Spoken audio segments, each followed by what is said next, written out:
ఈ రోజే డౌన్లోడ్ చేయండి. మీ ఫేవరెట్ షోస్ చూడండి. నానమ్మ నిహారిక పెద్దమ్మ వాళ్ళు ఇంకా రాలేదేంటి? అక్కడ గుడిలో ఏం జరుగుంటుంది?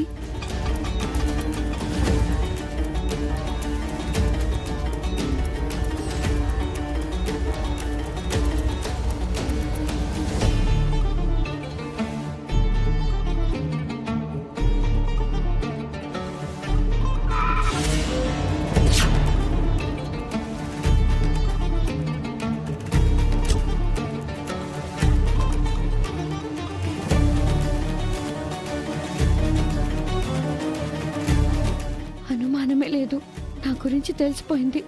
నన్ను నిలదీయడానికే వస్తున్నారు. వాళ్ళు అడగడానికంటే ముందు నేనే జరిగిందంతా చెప్పి నిజాలు ఒప్పుకోవడం మంచిది. నానమ్మ కొంతైనా క్షమిస్తుంది. ఈ రూపం వెనక జరిగిందంతా చెప్పేయాలి. అమ్మా భవాని, ఎందుకు ఇలా చేశావమ్మా?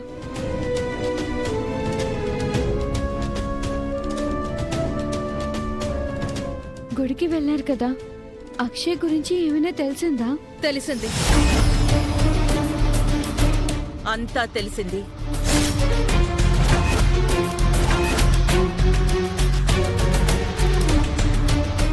అంటే అసలు అలా ఎందుకు?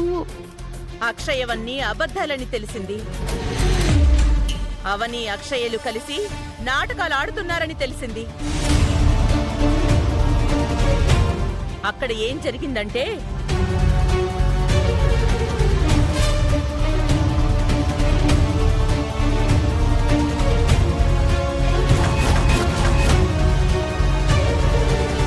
అంతా కనిపించి చివర్లో వీడియో అలా అయిపోవడం ఏంటి?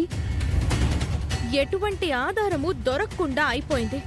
లేదంటే అందరి నాటకాలు బయట పెట్టుండేవాళ్ళం. అయినా నువ్వెందుకు ఈ విషయాలన్నీ గుచ్చిగుచ్చడుగుతున్నావు? అంత కంగారుగా వెళ్ళారు కదా, ఏమైందో తెలుసుకుందామని నార్మల్గా అడిగానంతే. అంతేనా? దీని వెనకేమైనా రహస్యాలున్నాయా? అయ్యో రామా, ఏముంటాయండి?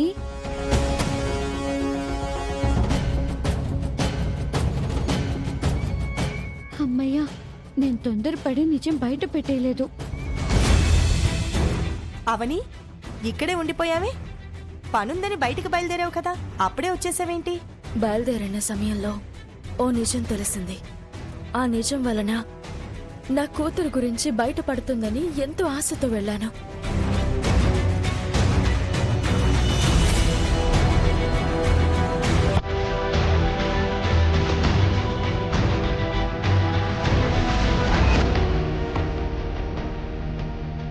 చివరికి నిరాశ మిగిలింది. మిగిలిన అన్ని విషయాల్లో నీకు మంచి జరుగుతుంది, కానీ అక్షయ విషయంలో మాత్రం నీకు మంచి జరగడం లేదు. చేదు అనుభవాలే మిగులుతున్నాయి.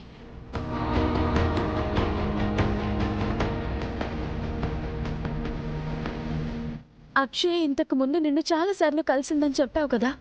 నా కూతురు పక్కన ఒక ఆవిడని చూశాను. ఆవిడని నువ్వెప్పుడైనా చూసావా? లేదండి. బాగా గుర్తు తెచ్చుకో.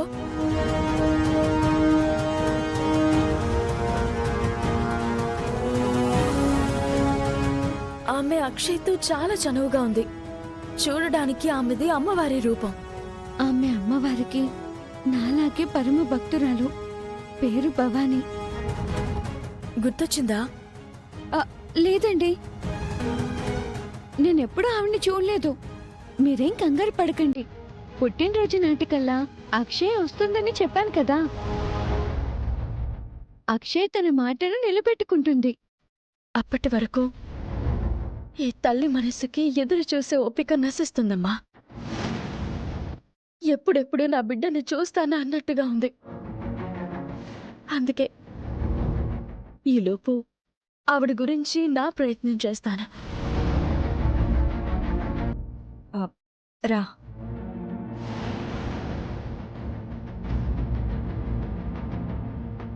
నేను ఈ రూపంతో ఉన్న సంగతి బయటపడబోతుందని కంగారు పడ్డాను.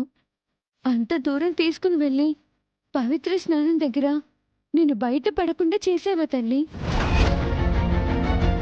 ఇది నాకు మరో సువర్ణ అవకాశం అనుకుంటాను. ఈ రూపంలో ఉంటుండగానే వీలైనంత తొందరగా అమ్మా నాన్నలను కలుపుతాను.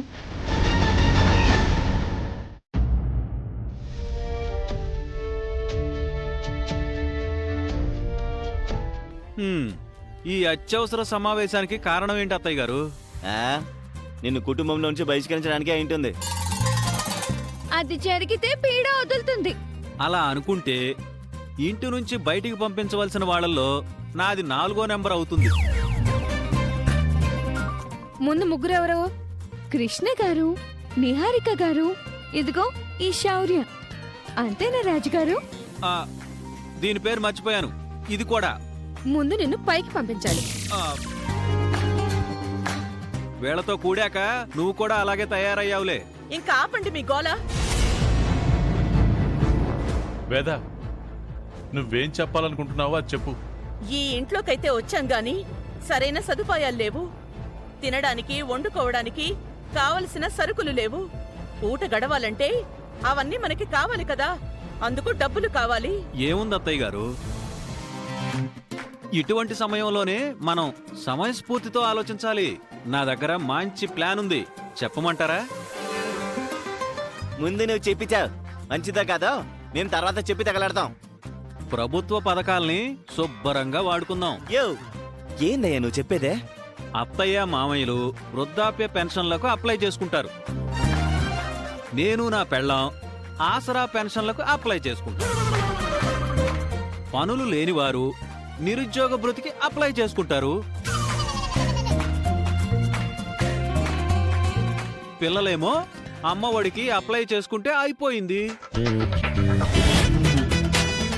అందరూ హ్యాపీగా బ్రతికేయొచ్చు. ఏమంటారు? ఎలా ఉంది ప్లాను? ఎవరు పడితే వాళ్ళు అప్లై చేసుకుంటే ప్రభుత్వం వాళ్ళు జైల్లో పెడతారయ్యా. అవి అందాల్సిన వారికి అందాలి, చేరాల్సిన వాళ్ళకే చేరతాయి. నీ మట్టి బుర్ర నుంచి మంచి సలహా ఏమొస్తుందా అని అనుకున్నాను. ఆ విధంగానే చెప్పావు. మూసుకుని మూల కూర్చోకుండా ఎందుకయ్యా మా బ్రతుకులతో ఆడుకుంటావు? ఇటువంటి పరిస్థితికి ఆ అవ్వనియే కారణం. అది సంతోషంగా ఉంటుంది, మనల్ని ఇబ్బంది పెడుతుంది. అయ్యో రామా, ఇప్పుడు ఆవిడ ప్రస్తావన ఎందుకు తీసుకొచ్చారు? పెద్దావిడ గారు ఏం సలహా ఇవ్వబోతున్నారో ముందు అది వినండి. అది ఏదో ఒక రోజు ఇబ్బంది పడకుండా ఉండదు. అన్ని రోజులు దానికి మంచిగా సాగుతాయా ఏంటి? దాని గురించి వదిలేండి అక్క. మన గురించి మనం ఆలోచించుకుందాం. మరొకరి గురించి ఆలోచించడం వల్ల సమయం వృధా అవుతుంది. ఆ సమయాన్ని మన భవిష్యత్తుకి పెట్టుబడిగా పెట్టుకుంటే మన లైఫ్లో అద్భుతాలు జరుగుతాయి. ముందు మన ఇల్లు గడవాలి. అందుకే మీలో ఎవరి దగ్గర ఎంత డబ్బుందో బయటికి తీయండి. ముందు ఆ డబ్బులతో ఇల్లు మెయింటైన్ చేద్దాం. మన ఇంట్లో శ్రీకర్ బాబాయ్ ఒక్కడే కదా జాబ్ చేసేది, కాబట్టి బాబాయ్ దగ్గర బ్యాంక్ బ్యాలెన్స్ గట్టిగా ఉంటుంది. జాబ్ పోయిన తర్వాత అకౌంట్ మొత్తం నిల్ అయిపోయింది. నా గురించి మీకు తెలియంది కాదు,